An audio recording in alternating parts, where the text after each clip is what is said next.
Good morning students, this is Junita Mukherjee once again in SS Public School giving you the important topics of this particular chapter, that is making you learn, that is waves. So in this particular session we will discuss about the reflection of waves. Reflection of waves in this particular chapter will be defined by some particular mathematical formulation which we have already been studied in the previous superposition of principle. In connection to this, there are some more things which are there in the things, that is reflection of the pulse meeting a rigid boundary. So reflection of a pulse, this pulse is moving on in this particular boundary. Again this pulse is there, second, third, fourth. You have seen that this is the reflection of this. Okay, reflection means just the reverse of it. Okay, it is moving in that direction itself. The reflection is which is going on, pulse meeting at a rigid boundary. So these are meeting at this particular boundary, this is meeting at this particular boundary. Okay, and thus it is meeting in this particular boundary, reflection is there. Okay, so how we have, so far we have considered wave propagation under the unbounded medium. So what happens if the pulse or the waves meets a boundary? If the boundary is rigid, the pulse or the waves get reflected. If it is rigid only, okay, then the phenomena of the echo is also an example of a reflection of a rigid boundary. Okay, because echo happens whenever the sound get reflected by a certain boundary itself. If the boundary is not completely rigid and it is not the interference between the two different elastic phases, the situation is somewhat complicated. The part of the incident ray is reflected and a part of that transmitted into the second medium. If a wave is independent obliquely on the boundary between the two different media, the transmitted wave is called the refracted wave here. Then the incident and the refracted rays obeys the Snell's law of reflection, and the incident and the reflected ray obeys the usual law of reflection.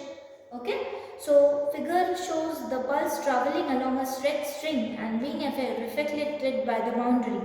Assuming that there is no absorption of energy by the boundary and the reflected ray has the same shape as the incident pulse but it suffers a phase change of phi equal to 180 on reflection. So this is because the boundary is rigid and the difference between them is the zero displacement at any time at the boundary.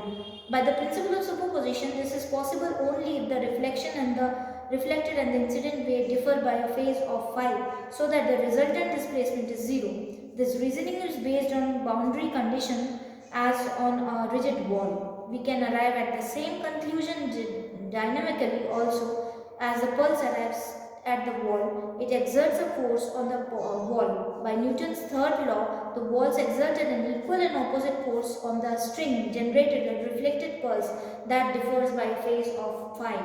Okay? So in other hand, the boundary point is not rigid but the complete free of to move.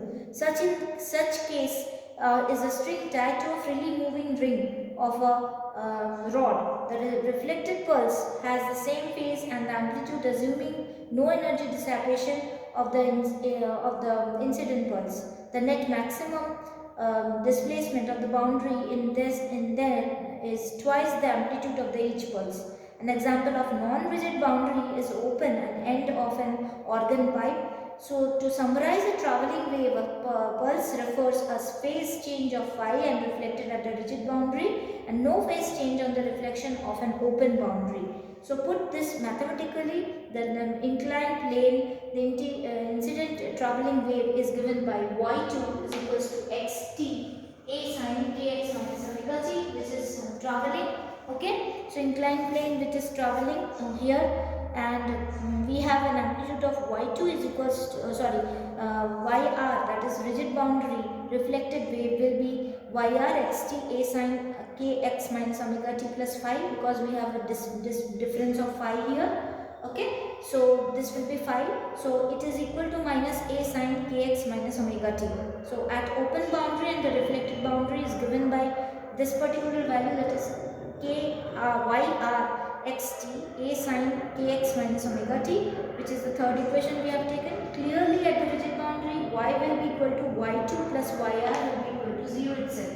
So y2 value, this particular value, and by this particular value we will cancel the equation that is equal to 0 itself.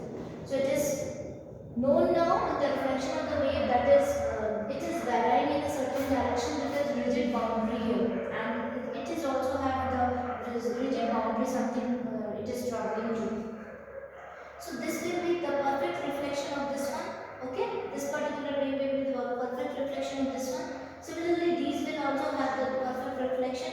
Only exist when there is a rigid boundary, and if it is not any rigid boundary such as any musical instruments. Okay, so reflection of wave in that instrument will be open, and thus it will not share the boundary phi equal to 0.